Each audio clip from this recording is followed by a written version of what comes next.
Hello, welcome to episode 14 of Full Movie Podcast, a show where we talk about those long-forgotten classics that deserve a rewatch. I'm Matt. And I'm Freya. We've been on holiday, but we're back Once again with the illest behaviour. It's a nod to Kev from We Need to Talk About Ghosts, because he... Great, thanks. Yeah. And have we got a doozy of a film for you today? That's a great use of the word doozy. Well done. Thank you. Yes, today we are doing our first ever remake. Based on 1962's classic thriller noir, we are doing 1991's Cape Fear. A convicted rapist released from prison after serving a 14-year sentence stalks and terrorises the family of the lawyer who originally defended him. Ooh. Directed by Martin Scorsese. They're just... I love Martin Scorsese. Every fanboy does. Of course. So, we're going to play a quick game. I'm going to name some films by Martin Scorsese. You have got to shout yay at the one you love the most. Okay. Ready? Taxi Driver. Raging Bull. King of Comedy. Goodfellas. Yay. Casino. Yay. Gangs of New York. I haven't seen that. Oh, it's good. We should watch that. The Departed. Yay. Wolf of Wall Street. Yay. I said yay lots there, sorry. That's all right. So I take it Goodfellas, Casino and The Departed. Which one is it? All of the above. My favourite is probably The Departed, which is also another remake by Martin Scorsese, based on the Japanese action thriller film Infernal Affairs? Yes. Yes, I wanted to say Internal Affairs, but that's Richard Gere. Different film. Yes, a completely different film. It was written, it's based on the novel by John D. MacDonald, The Executioners.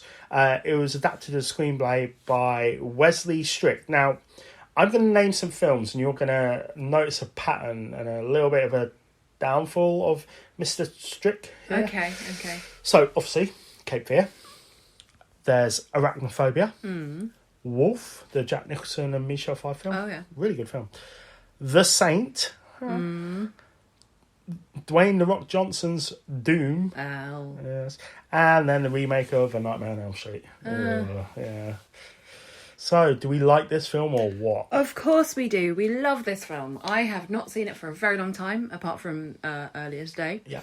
It's been a while since I've seen this film as well. It's fantastic film. I forgot how brilliant it is and how uncomfortable it is.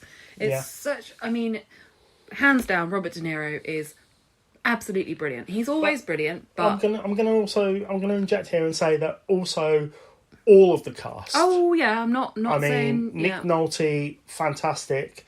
Then you have Juliette Lewis, who was very young. I think she was like 17 or 18 when she did this. Yeah. Playing a 15-year-old, and she knocks it out of the ballpark. She really does. She's brilliant. And we haven't even mentioned Jessica Lange. Now, she doesn't play a massive part, but also she does. Yeah, I mean, there's a scene where she is describing the death of their dog, and that's just magnificent. You know, really, really believe that she's, beside herself. She's a good actress. She is a very good actress. They're all fantastic actors, as well as some of the character actors in this film as well. But yes, go for it. Let's talk about De Niro. It's a fantastic cast, but, really who steals the show is De Niro. As Max Cady, the antagonist of the film, may I just say he is very menacing, but very, very stylish.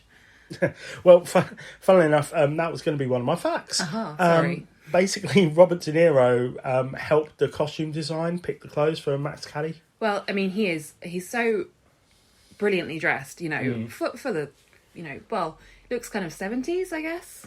Kind of, yeah. I mean, 80s, early 80s, 70s, 80s sort of look, yeah. But, looks great. He's really very well put together.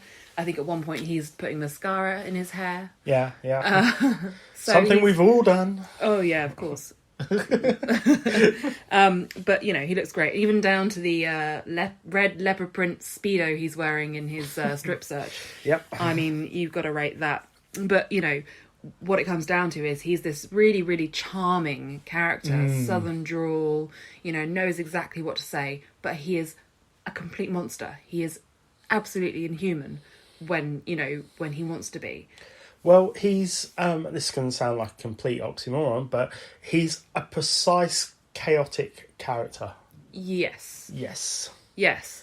And that's the most intelligent thing I'll say all day. Oh yeah, all I week. bid you farewell. Well done. But he's so well put together and so calculating, but it really descends into chaos and being completely unhinged by the end of the film. So Robert De Niro's always had. He plays a lot of heroes, I should point out, whether that be an anti-hero or just a hero. In all of his characters, no matter what film it is, he has a kind of borderline where he's the hero, but there's a little bit of darkness about him. Yeah. In this film, he is all darkness. Yeah. He is such a bleak character, but a well-played bleak character. But also likeable. Oh God, yes, and that's horrible. Yeah, which he has to be, and he has to. It just shows the kind of the way he's obviously able to groom the sort of mistress. She's not really a mistress, but almost mistress of Sam, Nick Nolte's character, and also the daughter. Yeah, and we'll get to that in a minute. But yeah, it's really, really uncomfortable. Very uncomfortable watching. So what is your favourite line? This one comes from Lieutenant Elgart, I believe. I'm not sure I pronounced that right. And that's played by Robert Mitchum, who was in the original with Gregory Peck. Mm-hmm. So just real quick, I'll say Robert Mitchum plays Lieutenant Elgart. In the original, he played Max Caddy. And basically, Lieutenant Elgart is kind of a nice guy. Mm-hmm. Yeah, so that's kind of weird. Okay. Mm-hmm. And then Gregory Peck, who played Sam, Nick Nolte's character, plays Lee Heller, who defends Robert De Niro in this film. So their characters are switched from the previous film. Okay. It's pretty cool. But yes, my favourite line is from Lieutenant Elgart. And it is, I don't know whether to look at him or read him. And this is when they've done the strip search and they see all the tattoos. He's got all these Bible verses and everything. It's a funny line. It is a funny line. It's very funny. What's yours? So mine's a little bit longer. Oh, great. And it's Max when he's talking to the daughter and the mother on the boat. Yep. And he says, let's get something straight. I spent 14 years in an 8x9 foot cell surrounded by people who are less than human. My mission in that time was to become more than human. So you see, Granddaddy used to handle snakes in church. Granny drank strychnine. I guess you could say I had a leg up, genetically speaking. That's a good line. And this is as he's holding a flare. Yeah, and it's dripping down. The wax is dripping down. And it's just very, very menacing. Yes, the lighting, the camera angles. Yes. Yeah. So let's just quickly go on to the camera angles. Oh, yeah. Because this film, 90s film, feels Hitchcockian. It really does, yeah. So obviously Cape Fear wasn't originally done by Alfred Hitchcock. No. But this has got all the angles, all the lighting, all the just the cinematography is fantastic. The very kind of the framing on people's faces is very claustrophobic. You're very in there with the characters. The negative shots as well, because it opens and closes with a negative. Yes. Of the daughter. Yeah. It's just fantastically shot and it's edited, beautiful. And the cinematography is amazing. It is definitely it's a treat for your eyes, for sure. What's your favourite scene? My favourite scene, I mean, it sounds strange because it's, again, a very, very uncomfortable scene. But it just shows kind of how manipulative Max is. And it's when he has basically lured Danny, Juliette Lewis's character, into the auditorium at her school because he's pretending to be her drama teacher. Yep. And there's just this real uncomfortable... he's almost chatting her up, romancing her. Yeah. And she gradually realises that he's not the drama teacher and she knows exactly who he is. But he still manages to manipulate her so much that she is willing to let him touch her. He puts his thumb in her mouth. He kisses her. And it's... Oh. Well, funnily enough, Robert De Niro studied sex predators. Oh. And he got that idea from somebody telling him about it. Wow. So that really happened. Well, he is, famously very method. Yes. Yes, that is a very unnerving scene. But the acting from both of them is incredible. Yeah, amazing. Mine is the final jury scene. I won't do spoilers because I strongly recommend everybody watch this film. But basically, again, it's the camera work and breaking the fourth wall, because Max Caddy is talking to Sam Bowen. And the camera angle is basically over Nick Nolte's left ear, and it's looking up to Robert De Niro. Yeah. And it switches between looking down at Nick Nolte and then him turning to face the camera as a point of view. Yeah. Not point of view, sorry, as a face on. Yeah, like so, breaking the fourth wall yes, kind exactly. of thing, yeah. And I just, that scene is funny, but also horrendous. And it's just a brilliant scene. Yeah, again, I keep using the word uncomfortable, but I can't find a better way to describe a lot of this film. Yes, definitely. Shall I get on some facts? Feed me facts. So, Robert De Niro was tattooed with vegetable oil, which vegetable oil? Vegetable ink? Dye. Yeah. Yeah. And which faded after a few months. Oh dear. Yes. The thick accent that Robert De Niro used during to play Max Caddy reportedly gave Martin Scorsese the creeps. As a joke, De Niro would call Scorsese's house, leaving voicemails of Caddy.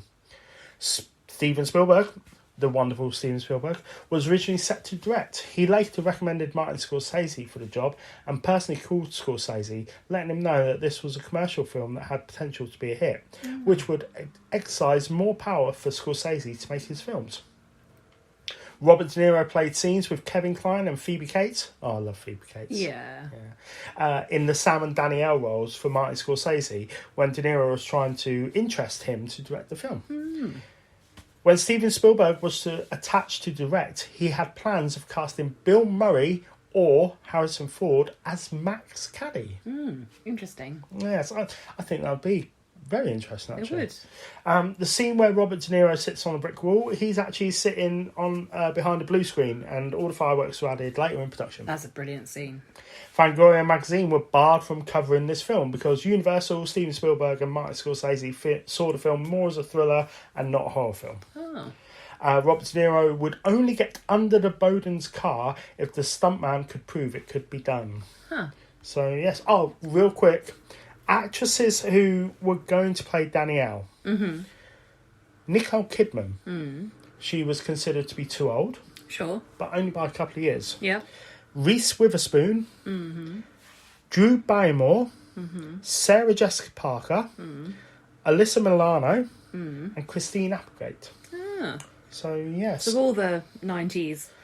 Quite a few, hits. yeah. I mean, if I'm honest, I can't picture anybody else in this role other than Juliette Lewis. No, she's brilliant. She is absolutely fantastic. And if you're a fan of Juliette Lewis doing these more serious roles, then I strongly recommend I think it's 1992 or 93 Brad Pitt film, California. Okay. It's a very good film. That basically she plays a killer, much like Natural Born Killers. Oh, yeah. I was about to say natural lampoons. Natural Born Killers, where they're serial killers on the run. Sounds amazing. But it is a very, very good film. And it's an unsung gem, that film. So, yes. Yes. Excellent film. And I'm amazed that we haven't referenced The Simpsons in any of this. Well, That's my favourite Simpsons episode. What's it called? I can't remember what it's called. Oh, I can't remember. But it's brilliant. And if I'm sure you know the one we're talking about. It features... Sideshow Bob and the rakes. If you don't have time to watch Cape Fear, then watch that episode of The Simpsons. You'll get it all. And it's hilarious. It's really good. But yes, Cape Fear. Brilliant film. And if you want to feel uncomfortable for about 2 hours, go ahead and give it a watch. Yeah. So, you can find us via email at fullmoviepodcast@gmail.com. Yep. Twitter, we're at fullmoviepoduk, and on Instagram, we're at fullmoviepodcast. Ooh, awesome. And you can listen to us on any good or evil podcast provider. But if you're using Apple Podcasts, please rate and review us. Yes, that would be absolutely lovely. So again, thank you. Sorry, it's been a little while. We will be returning on Sunday. Sunday. With what? Arsenic and Old Lace, 1944, Cary Grant, fantastic. I've never seen it, but... Well, you will soon. I'm looking forward to it. Brilliant. So, until then, have a good week, and we'll be chatting to you on Sunday. Yes. Have a good one. Bye. Bye.